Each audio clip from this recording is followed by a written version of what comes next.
Hello, Kalive here, and welcome back to Ark Survival Ascended. So, in the previous episode, we went and got our caving dinos, our Thyla, and our Baryonyx, and really we just need to get that breeding going for those two. In this episode, we're going to go and do a couple of things. I do want to get a couple more tames, and then I do want to start working on leveling up the Megatheriums in the swamp cave. So one of the tames I want to get is the Gigantoraptor, only because they do have that egg incubation, so I can actually start dropping eggs into it and it can grow them for me. So it does help out a lot with trying to deal with a lot of eggs at one time, and I can get a couple of Gigantoraptors going to help with that. So we'll work on that, and then we're also going to work on getting Megatheriums going and start farming up cave drops for the saddle blueprints that we need.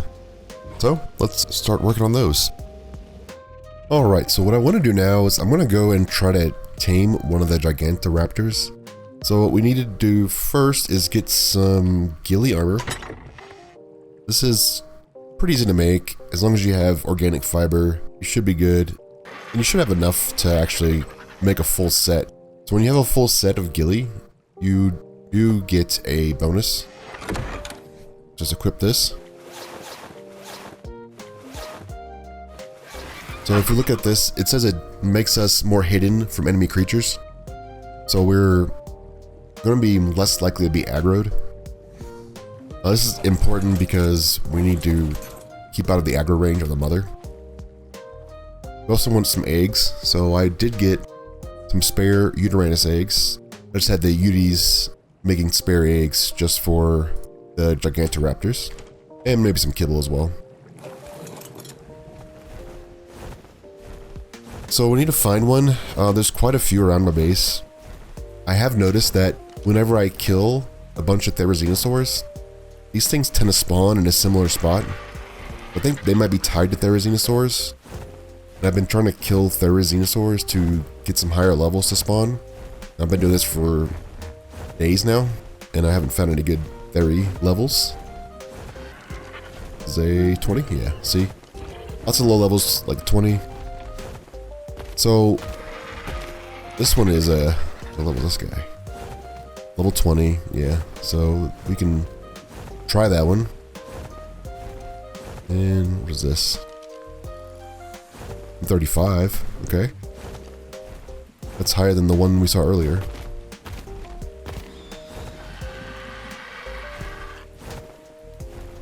Where's the nest for this one?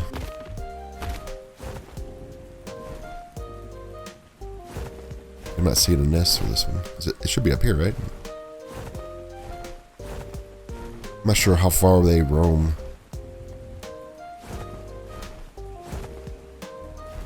Yeah, I'll have to go find this nest. I'm not sure where it would be at. 135 would be nice. I've never tried taming one of these before, but it would be nice to get one of these at a high level. You definitely want to get to, I would say, level 120 or higher, just because they have a mechanic where you're unable to pick up a baby that's higher than the level of your Gigantoraptor. If you're running around picking up babies, and you have like a level 100 Gigantoraptor, and you try to pick up a level, 150 baby, it won't let you. So you have to actually have something that's higher level at least, and a wild level 120 that's perfectly tamed will give you a level 176. So it looks like this one's still around, this 130. We saw this one a while ago. Is the baby? Yeah, the baby's still here. So we can try this one. This one actually might be pretty good. A good spot. There's not much up here. I first need to clear the area of anything that's going to aggro this. Because if the mother gets aggroed, it's going to aggro onto me eventually. So we want to prevent that. I don't see anything around here. I'm gonna clear some trees out just to make sure we're safe. We can kind of see this thing if it runs off. Alright, so we need to put the bird somewhere that's gonna be safe. And have it away from the actual mother, so I might put it on this ledge over here.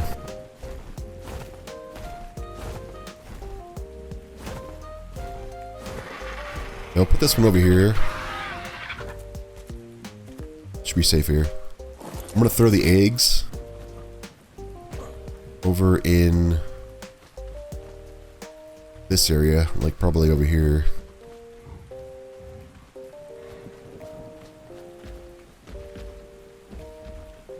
Alright, so let's try to throw some eggs down. Do 2 of them. It's gonna come all this way. I'm not sure the range.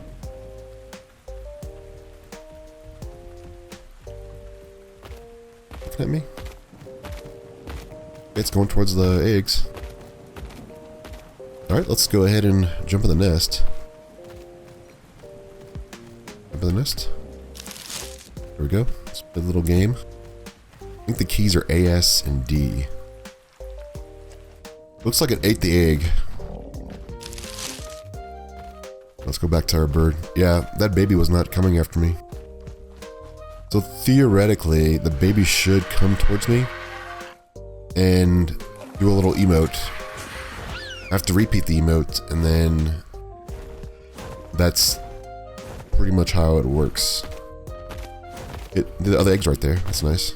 Let's go for the other egg again.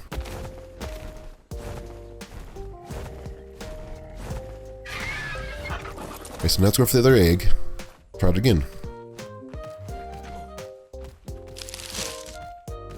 Looks like the UD eggs do last a while. Get kicked out of this thing for some reason.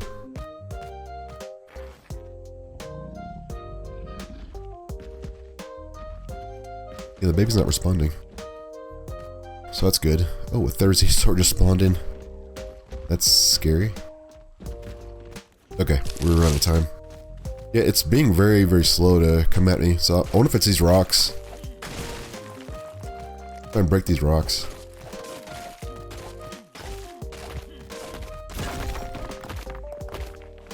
Alright, I'm gonna try this with the rocks. I need to kill this theory. Alright, so I've re-cleared the area of enemies.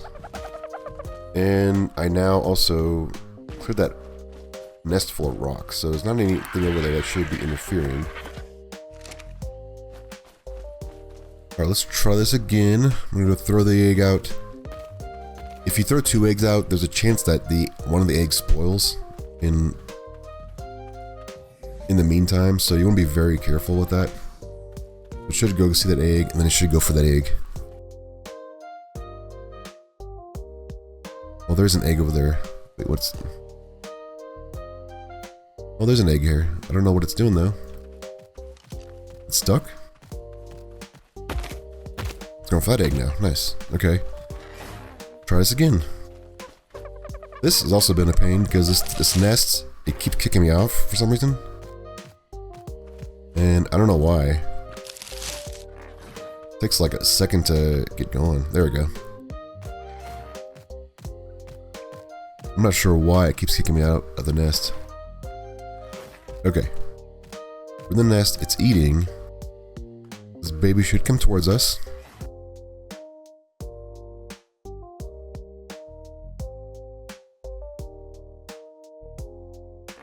Okay. There we go, finally. Flap. Okay, good, we got it. So, spin, bow, flap. Spin, bow, flap. ASD, okay.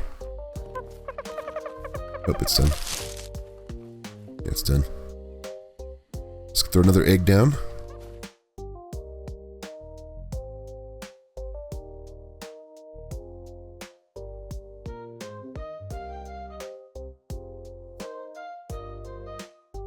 Alright, there we go.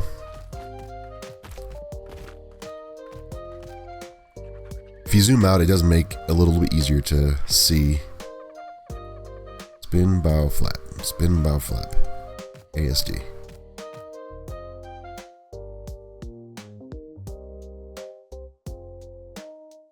Spin, bow, flap. Flap. Alright. Another one down.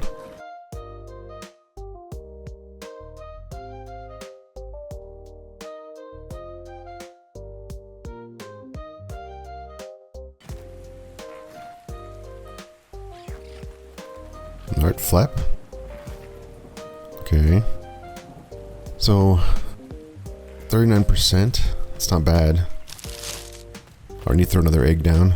I think we get the process down now. So we just throw the eggs out. Then we do the emote. And eventually we'll tame up. So I'm just gonna... So I'll probably just do this. It's gonna take a lot of time. And I think it's gonna be kind of boring to watch this. So we'll just skip through. And I'll show you the end result. Alright, should be the last one. Flap. We got it, nice. Alright, so let's pick him up.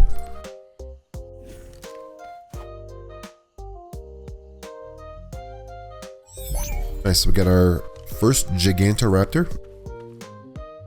And we did it with Uteranus eggs. The UD eggs do seem to work out pretty well.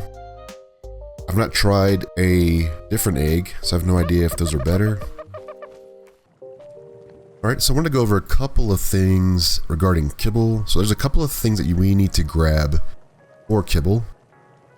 So one of those is going to be certain kibbles require jerky. And for a jerky, you need a preserving bin. And you could either use regular meat or prime meat, and that gives you either regular jerky or prime jerky. We need prime jerky. In order to do that, we need some spark powder, oil, and then just meat in there. And over time, this will actually produce jerky. So you can get this going pretty early on if you wanted to, especially if you have an industrial grill. It makes cooking up everything, like all the meats, that much easier. The next thing we need to get is going to be some sap. In order to get sap, you need to make sap taps. And sap taps, you can craft those in a smithy, or you can find them from drops. I think I have 4 here from drops. 4 is probably more than enough. You need sap for a lot of things. You need it for kibbles, you need it for the veggie cakes. There's probably a couple other things you need it for. So what we need to do is we need to go to one of these trees in the redwoods, and we need to throw the sap taps on these things.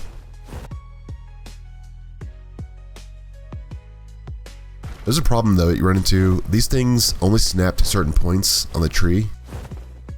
Like you can see, it's all red on the tree until you get to like this point right here. So it's pretty high up when you can actually snap these things. There's a couple ways you can do this. You can get like grappling hooks if you wanted to. Another thing you could do is you can also make a tree stand. There's a tree stand you can get, or you can build up to it. So either way works. The tree stand's probably the easiest thing to do. It doesn't cost much. You can make a wooden one. If you look at our ingrams, there's a wooden platform. I mean, it's fairly cheap. 1600 wood's not bad. There's a metal one that's quite expensive. You wouldn't need this one unless you were in PvP, and even then it's very dangerous to have that. So we would need to put a tree stand at the level where we can actually reach these things. The tree stands also snap to points just like these things do. It does take a little while for these things to fill up, so we'll now have them gathering sap for us, and that'll be good. When we actually do need it, we can come back here and grab it. And I'm not quite sure if I want to build up to it or make a tree stand. I'll probably want to make a tree stand, even though it's going to cost me a lot of Ingram points. Alright, we are back, and I did wind up making a grinder. So it did take quite a bit of resources to craft this, but we do have it now. So let's drop this down. We're going to drop it probably like right over here somewhere. Probably put it in the middle, I'm thinking. There we go. Very big machine. And if we open this thing up, we get 2 recipes. We can grind down stone into flint. Also grind down thatch from wood. But this thing does a lot more than that, obviously, that's why you build it. You can grind down just about anything. So you get any items that you get from drops or excess items that you have. You throw it in here. we hit grind all items. This will grind everything. You can hit one item, or you can grind a stack of items, or just one item by itself. There you go, you grind one item, you get electronics and smithing paste and metal. And then if you do it again, same thing. You grind all items. And now grind all those items that we just had. And you get a decent amount of stuff back. You get metal and ingots and all that stuff from the things that we just had. So in cases where you get polymer back, you're going to get the organic polymer. So if you have a bunch of items that give you polymer back, you might want to wait on grinding those things down unless you actually have to use the polymer that you get back. Or else you're going to be stuck, you know, with polymer that you can't use. That's those things there. Another thing you can do is you can get some soap. And this is where the organic polymer comes into play. So we have soap here. Soap, you craft soap in the cooker. The cooker over there. And in here, we have 7 here. We grind down this. So now we get back another organic polymer. And we get back an oil. So you can convert your polymer into soap. I think it's like 3 polymer for 1 soap. And that 1 soap you can convert back to 1 organic polymer and then 1 oil. So there is a way that you can store this long term, the organic polymer. It's not the best conversion, but at least you get to store it. If you got a bunch of polymer, you're not going to use any of it, you might as well just convert it. If you have a dung beetle farm, then oil shouldn't be that big of a deal. So you're really just going to be sitting on this polymer and it's going to spoil. You might as well just convert it if you're not going to be using it.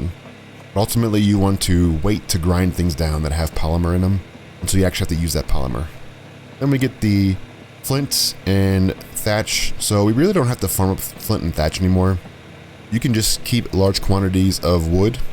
And 1 wood, let's see, 40. Yeah, so 1 wood will give you 5. And then I believe 1 stone, so it's 14. You get 1 stone equals 1 flint. 1 wood equals 5 thatch. So that's the conversion right there. In my opinion, it's easier to get stone than it is to get flint. Doedicurus can just pluck any stone from anywhere. So if you want to store a bunch of stone, like if you get a dedicated storage system going, you shouldn't have to have a bunch of stone in storage and then a bunch of flint in another storage. You can just have a bunch of stone and then convert that back. That's another benefit of having the grinder. We'll probably use this for a lot of things. If you get ascended items, so if you're killing a bunch of alpha carnos and alpha rexes and raptors, you're gonna get some items that you can grind down, like ascended items. You can always throw those in here and get back quite a bit more metal from those things, especially if you're not gonna use them. So if you're getting certain saddles that you're not going to use, you can also grind those down. Whether you do make all the resources back that you've invested into it, it's probably unlikely on this map. The grinder becomes more important later on in other maps like Aberration and Extinction, where you're going to be farming up a lot of drops. That's really where the grinder shines. But in the maps like Island and Scorched Earth, it may or may not be a good return on your investment. It really just depends. If you're going to be on a map for long term, then yeah, it would be a good return on investment.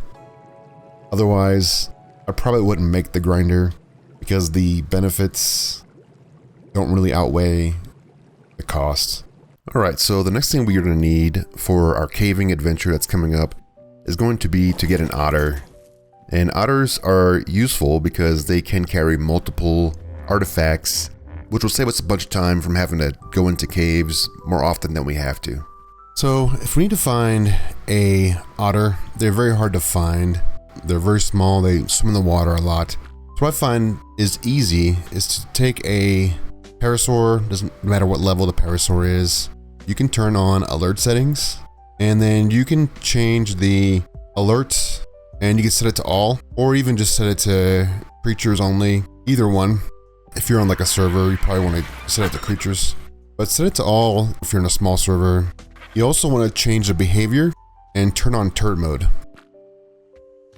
So with turret mode enabled, we can now fly the parasaur around, and if it sees a hostile creature, it's going to alert us and let us know that there's a hostile creature nearby.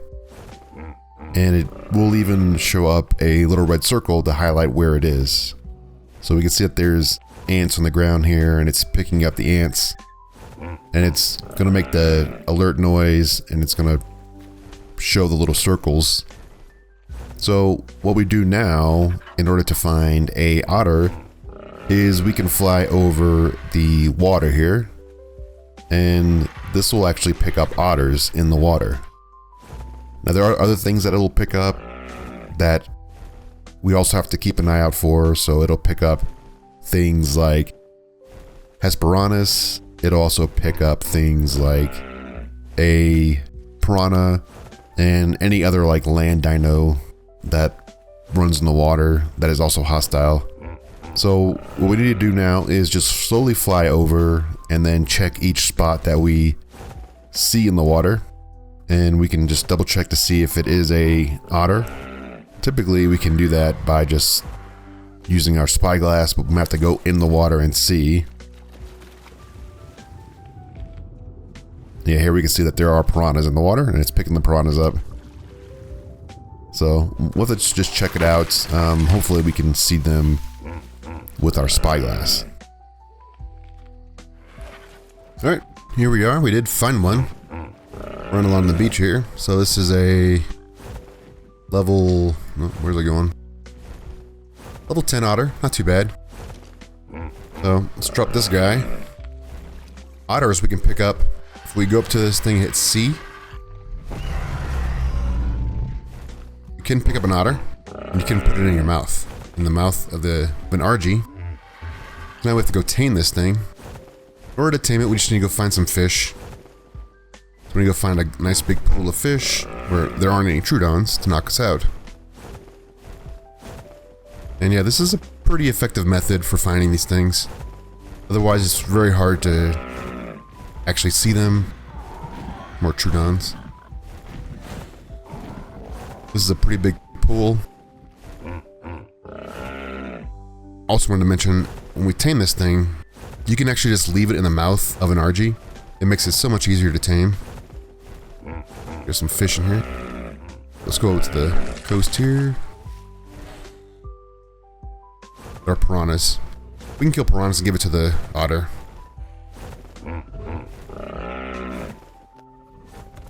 Alright, so we can just leave the otter in the mouth. This will let us quickly get back to this thing and get the food to it. I think these are all piranhas right here. There's a salmon. Oh, there's a piranha. There's one. We just pick up the piranha, drag the body. And so it's in our hand. We just go up to the otter.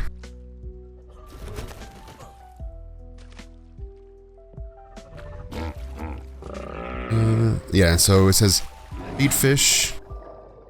Make sure we target it in the right spot. So let's put this guy like a little bit lower. Now if this thing was running around, it'd be incredibly difficult to do this. Alright, there we go, feed fish. I'm gonna go put this guy over here in this rock. Like right here. Should be good right here.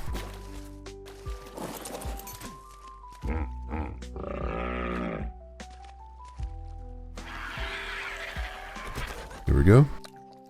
So we fed it one fish. So that's 36% tamed. We can go back and feed it a couple more fish.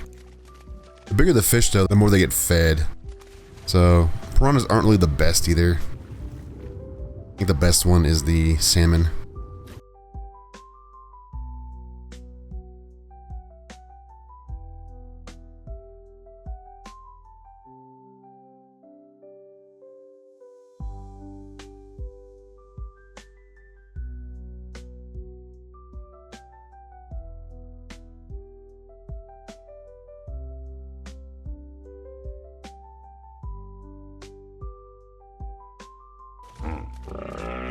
Alright, last one.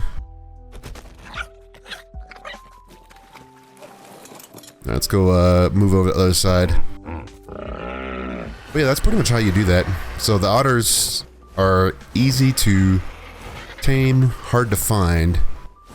If you have an RG, it makes taming otters so much simpler. And a parasaur makes them easier to find them. So let's get the otter down. So we can just place it down with C. And we now have our otter. You can hit E and pick it up and it puts it on your shoulders. Otters are probably the most important tame for a solo player because if you don't have an otter, you can only carry one of the artifacts at a time. So one of each artifact at a time. But if you have an otter can carry multiple of each kind. Instead of having to go through twice to get 2 artifacts, you can actually go through just once and pick up 2 artifacts. So we're kind of done with this parasaur. I might go find another otter later, but I just wanted to show you what that process looks like. One downside to the otter is that it does require you to feed it fish. So it only eats fish, so make sure you do have some fish on you. And the weight's usually pretty low.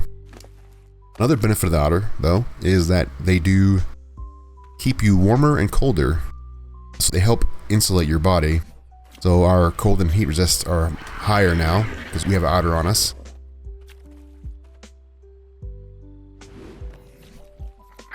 $230, $284, and with it on us, yeah, $325, $286.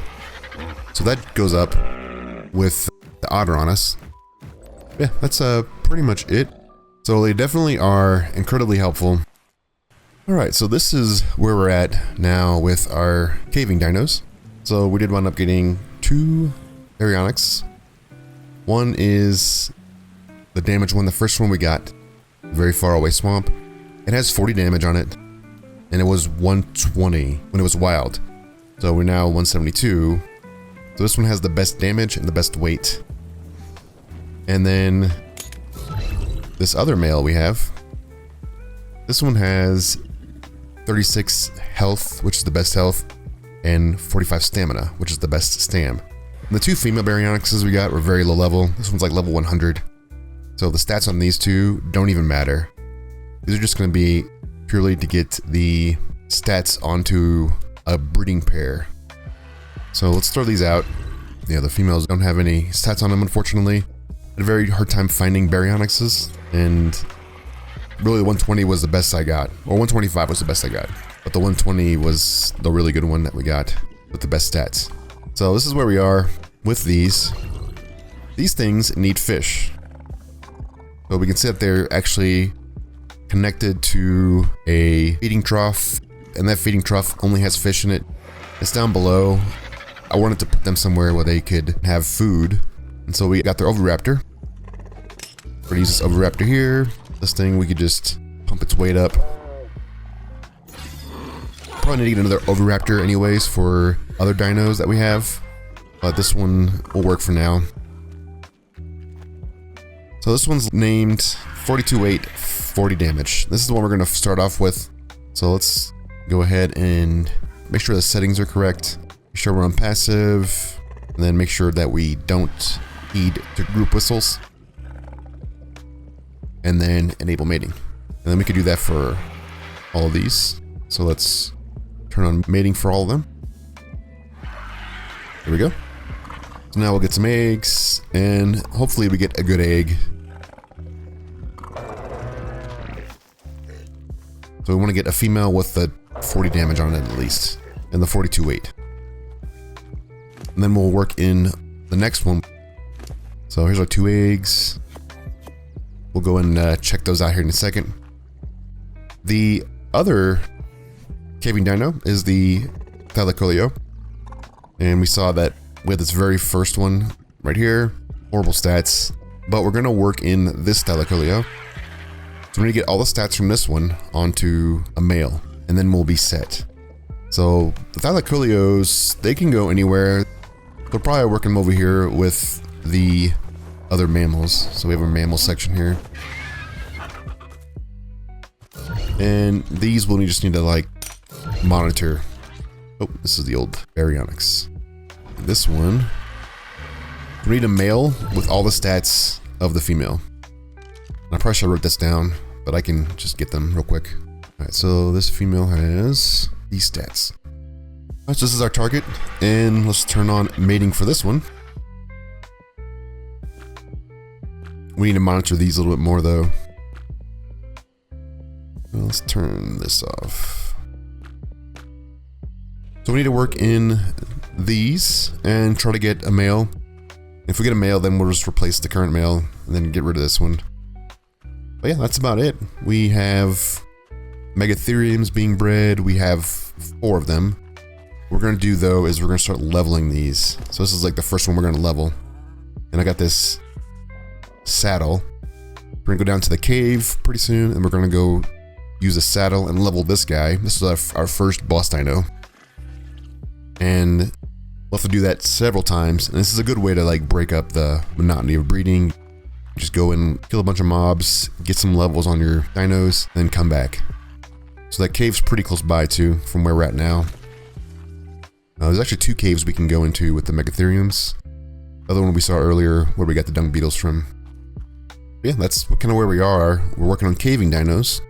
We'll be doing caves very soon. Once we get a good pair and then we make a good bred dino that we can imprint on, then we'll be set for caves. And hopefully we can get some good blueprints from those caves so we can start working on bosses. Alright, so that will wrap up this episode. We did take care of a lot of important things in this episode, mostly to get started on caving, which we'll be doing very soon. We finally got a Gigantoraptor that we did tame up with UD eggs, and it went pretty well once we figured out some of the quirks with it. I'll definitely need to get more Gigantoraptors so that we can have a mobile hatchery for our eggs. That's something we can work on in the future. We did make good progress on getting kibble going for our future tames. And we now have a grinder, which took a little while to make with the resources that it requires, but I think it will be a good long-term investment as we move on to future maps. We also did get an otter, which is a must-have for the caves, but I do need to go get another one to breed up some backups. And finally, I did find a decent theory that I didn't have time to show, but here are some of the stats and like a brief clip of that. It was a 135 female, so we do have that one we can use to breed with. And I also did tame up a 140 aloe that I saw on the way to a drop. I also didn't have time to show that one off, but here's a clip of that and the stats for that one as well. And finally, we started breeding the caving dinos to get ready for the caves. Then once we are ready, we can hit up the caves, probably starting with the easiest ones first, with the exception of the swamp cave to level up the Megatheriums, which I'll probably be doing that quite a bit before we actually get into the other caves. And that'll be a part of our boss preparation. But that is going to be it for now. Thank you for watching. I appreciate the support that you show to the channel, and I'll see you in the next one. Goodbye.